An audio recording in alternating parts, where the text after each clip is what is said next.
Good morning, everyone. Myself, Dr. Shivaji Suryawanshi, Principal of the PS College of Physical Education, Chhatrapati Sambhaji Nagar, Aurangabad.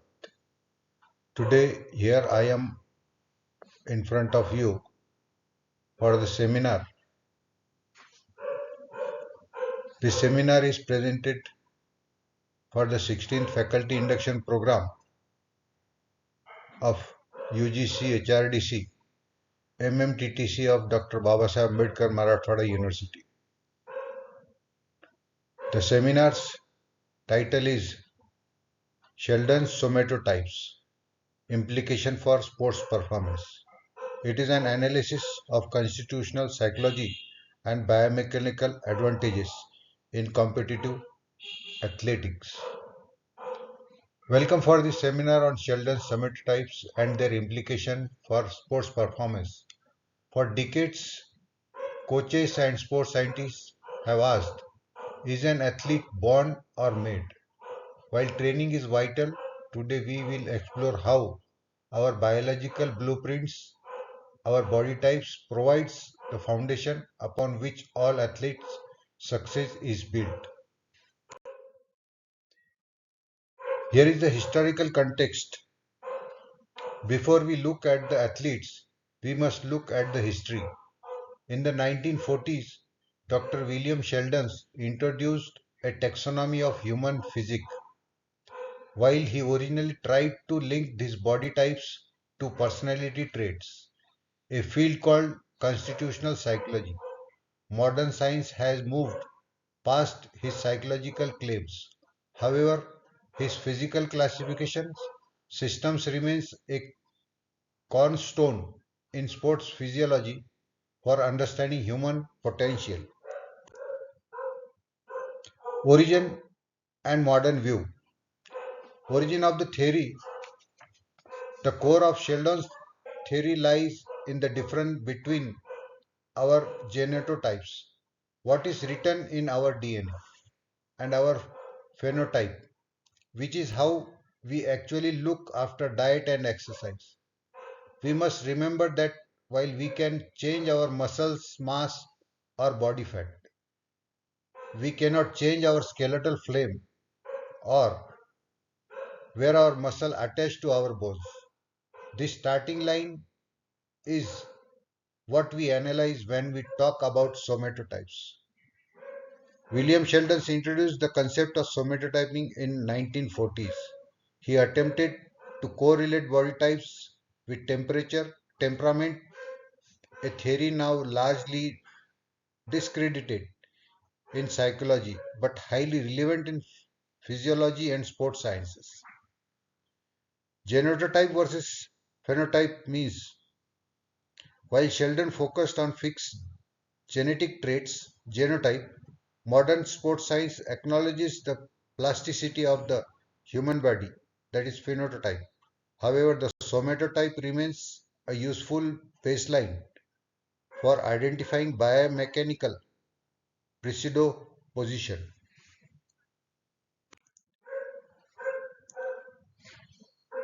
Here are the three classifications of somatotyping. The core of the Sheldon's theory lies in the difference between our genotype.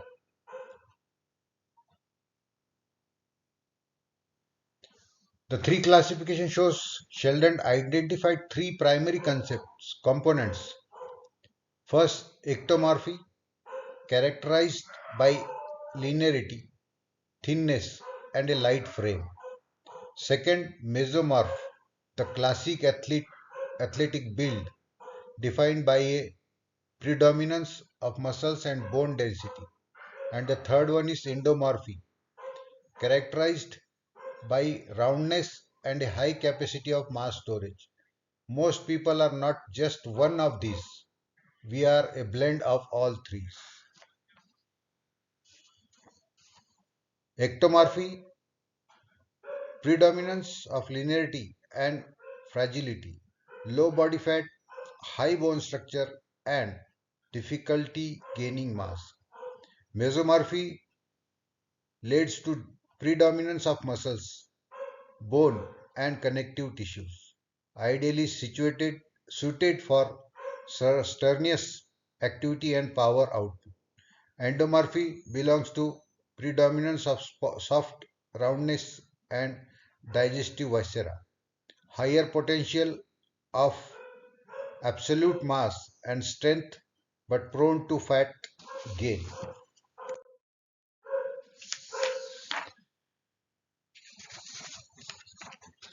Here is the scoring system.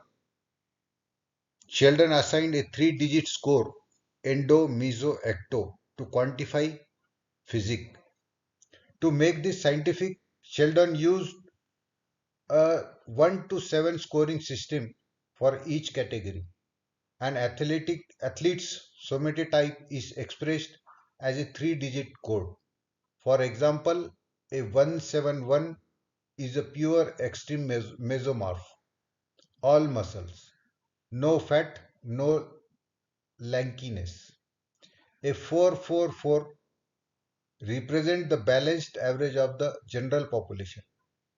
In elite sports, we rarely see 444. We see specialists who move towards the extreme of these scales. The 711 score is classification for the extreme endomorph, and this biomechanical implication are maximum mass, lower center of gravity, high stability and limited mobility.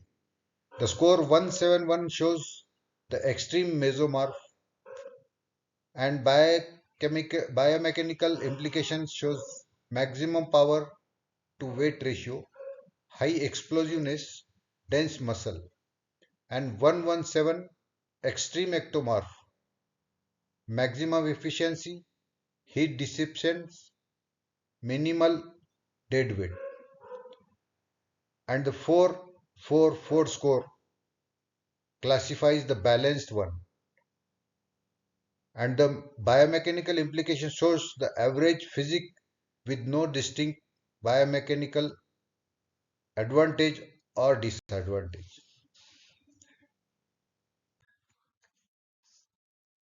The ectomorph profile. Let's look at the ectomorph. These individuals are built like towers. They have long limbs and high surface area to mass ratio. This makes them incredible to thermoregulation, shielding heat, but it gives them poor mechanical leverage for heavy lifting because their levers or limbs are so long. Endomorph are defined by a linear physics.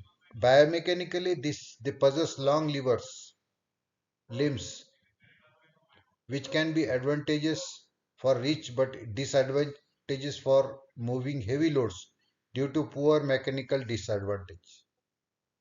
Their physiological traits: fast metabolism, that is hypermetabolic, lower myostains level, harder to build mass, and efficient thermoregulations. Let us see in ectomorphs in competitions. In competitions, ectomorphs dominate when gravity is the enemy or distance is the goal. In a marathon, every extra pound of muscle is a tax you have to pay over 26 miles. Ectomorphs pay the lowest tax. We also see them in high jump, where a high center of gravity and a low weight are massive advantages, and in basketball, where reach is everything. Efficiency over power for ectomorph. In sports where dead weights is a penalty, ectomorphs dominate. Gravity affects them less, allowing for superior performance in endurance events. Marathon and ultra running, less mass to carry over distance. High jumpers, high center of gravity and low body mass. And basketball, reach and agility, often ectomorphs. Let us see the mesomorph profile. The mesomorph is the biological jackpot for most sports. They have thick bones and natural hormonal environment that favors muscle growth. They possess a high power to weight ratio, meaning they can move their own body weight with incredible explosiveness. The mesomorph is the classic athlete. Mesomorph have a natural predisposition for muscles hypertrophy and power. Their physiology handles high intensity aerobic work exceptionally well. Physiological traits occurs high testosterone and growth hormone response. They're dense both they are having dense both structure with broad clavicles and narrow waist, that is the V taper. Let us see mesomorph in competition. Because of their fast twitch muscle fiber, you will find mesomorph in a starting block of a 100-meter sprint, on the gymnastic rings, or in the boxing ring. They excel in any sports that requires a burst of energy. They don't just move, they explode. They are having explosive power and agility. Mesomorph's body type excels in sports requiring burst of speeds, strength, and agility. The high power to weight ratio is the critical factor here. Sprinting 100 200 meters, pure explosive output. Gymnastics, relative strength is a paramount, and combat sports, balance of durability and speed. Now let us see the endomorph profile. The endomorph is often unfairly characterized in fitness circle, but in the world of power, they are kings. Their wider skeletal structure and thicker joints allow them to support massive load that would snap a lighter frame. They have a low center of gravity, making them incredibly stable and hard to knock over. The endomorph, often misunderstood as strictly unhealthy, the endomorphic build is actually a powerhouse. The wider skeletal structure provides a stable base for immense absolute strength. Their physiological traits are insulin sensitivity variance, prone to fat storage, thick joints, supports heavy loads, lower center of gravity.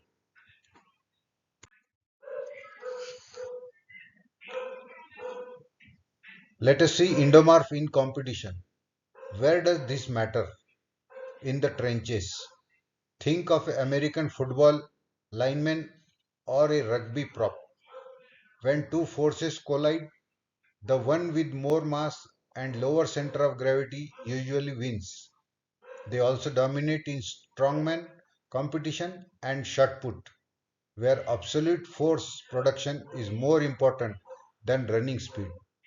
In contact sports, for pure lifting events, mass is an asset, not a liability. Momentum, that is mass plus velocity, heavily favors the endomorph. In the competition, powerlifting, strongman, static strength is key. Rugby props, American football linemen using mass to move opponents, and in sumo wrestling, stability and force generations.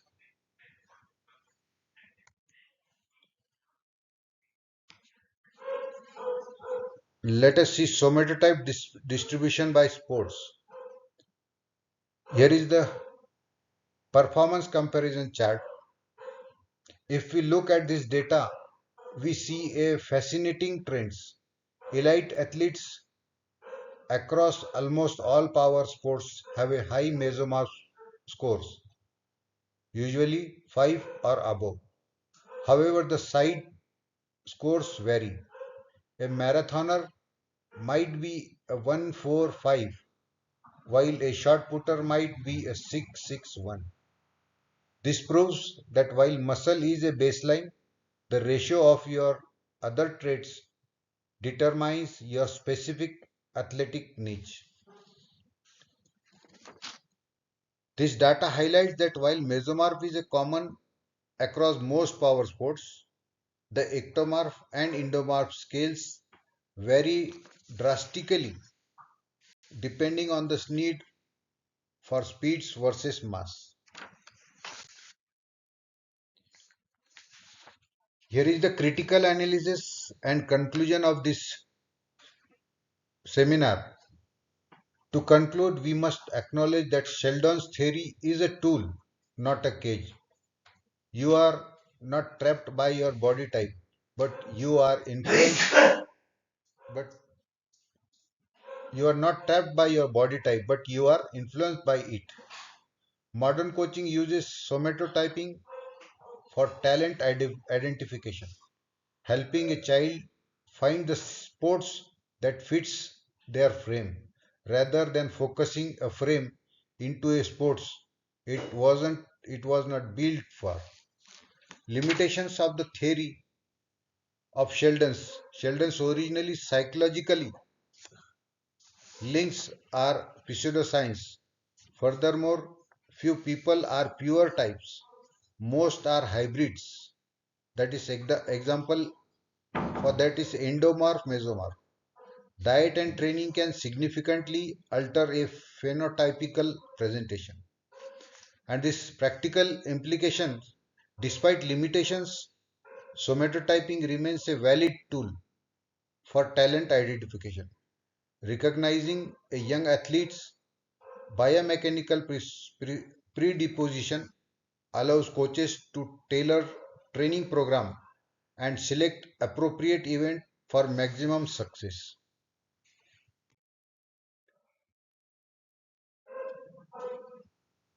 Thank you for your time today.